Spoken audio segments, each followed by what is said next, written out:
bet it's a bullet gonna get the last laugh.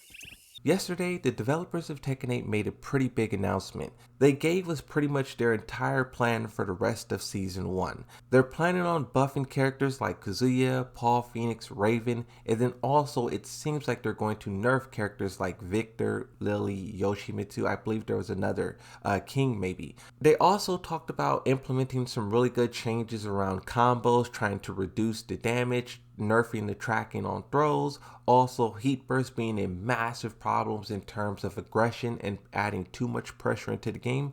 Generally, this update looks really good in my opinion.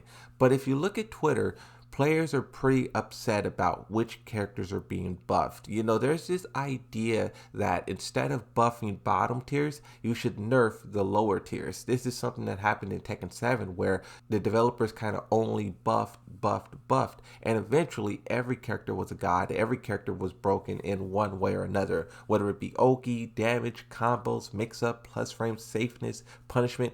Every character had something that they excelled in, and players don't really want to see that same thing happen in Tekken 8. So they were emphasizing, like I said, to instead of buff low tiers, nerf top tiers. Now, if you go back a couple of months, they kind of did that. They hit Dragunov, they kind of hit Fang. Players were still expecting something in terms of Nina, Lily, once again Yoshimitsu. We'll have to wait and see, like, if those characters are in the patch notes. Of course, this is just a sample. A lot of players were also saying, what about Jin Kazama? What about Reina? There's a lot of whataboutism going on Twitter.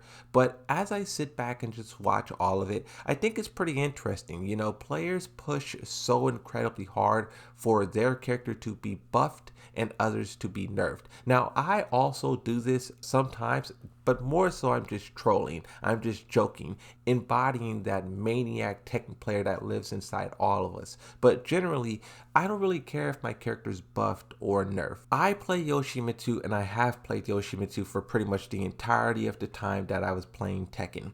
And never before have I ever considered whether or not the character is powerful and if I'm having fun because of that power until Tekken 7. I think Tekken 7 really flipped everything on its head, and not Tekken 7 specifically. I think there was a grand awakening during that era across all the fighting games, and really you can argue all of gaming. I think around that time players realized that if they got upset enough, if they made a loud enough complaint on Twitter, the developers would change the game. Now, what this did in terms of Tekken is you have a lot of people who make YouTube videos, who make tier lists, who make complaints, and they just say like, oh, my character sucks, buff this character. And I feel like I understand like characters have flaws. I'm for characters having weaknesses so you can be able to exploit that weakness. Your character also having weakness so they can exploit your weakness. It's kind of a give and take, back and forth, risk and reward. That's what I like,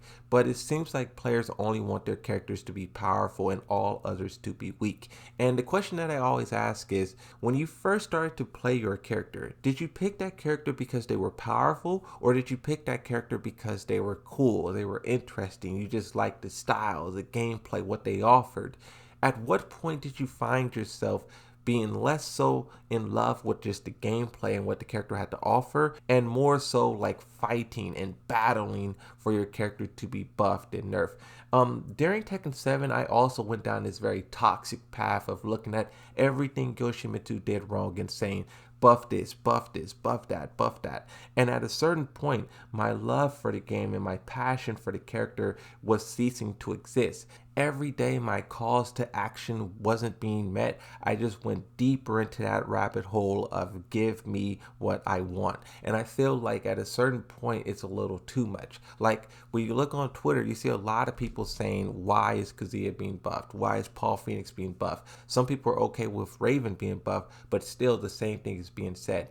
And it's like, I just think this whole idea of the players demanding a character to be buffed, and then that character gets buffed, and then you have another set of players wake up and say, why did you do that? And this whole conversation just continues on and on and on, and it feels like a very biased battle all around. Everyone, like I said, really wants their character to be buffed and every other character to be nerfed. And it's pretty interesting because like the developers have to accurately navigate all of of this. Like, just saying Kazuya's getting buffed, that alone sent shockwaves and people were very upset. We don't even know what the buffs could be. I think Kazuya has a lot of issues, a lot of flaws. There's many characters in the game who have all kind of hitbox issues. I think that's another discussion that needs to take place, where in Tekken 7 you didn't have all of this weird tracking happen so consistently. Even if you go all the way back to the start of the game, it feels like it was just in a more polished and well managed state. Now maybe that's because it spent like maybe, I don't know, 2 years, a year and a half in arcades, so we really didn't get to experience the full chaos of it. But the point is, it's like, I think the developers of Tekken has learned a lot from Tekken 7. When they nerfed the character, it was severe. In Tekken 8, I mean, if you just look at Dragunov, if you just look at Fang and some of the characters who got hit, yes, they got hit, but it wasn't in no way how they did in Tekken 7. Dragunov is still very much viable. Fang is still very much viable. I wonder for Lily, Victor, Yoshimitsu, will the developers do the same thing, where they don't go overboard with the nerfs, and instead of trying to rip a character out of the meta so it ceases to exist, they more so try to balance the character in a way that's even across the board.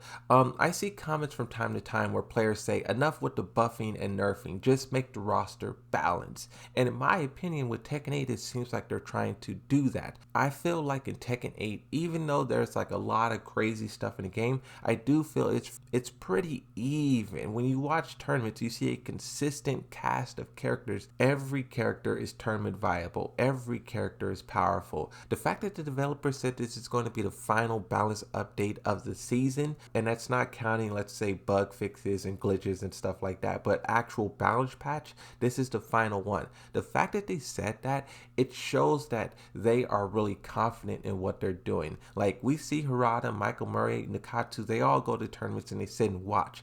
We have the Tekken 8 report feature. If you look at that hashtag, it's filled to the brim every day. They're watching, they're looking, they're listening. Them announcing that they're only doing one update is really cool to see, because it shows that they understand where they want these characters to be, the levels, the powers, the play styles.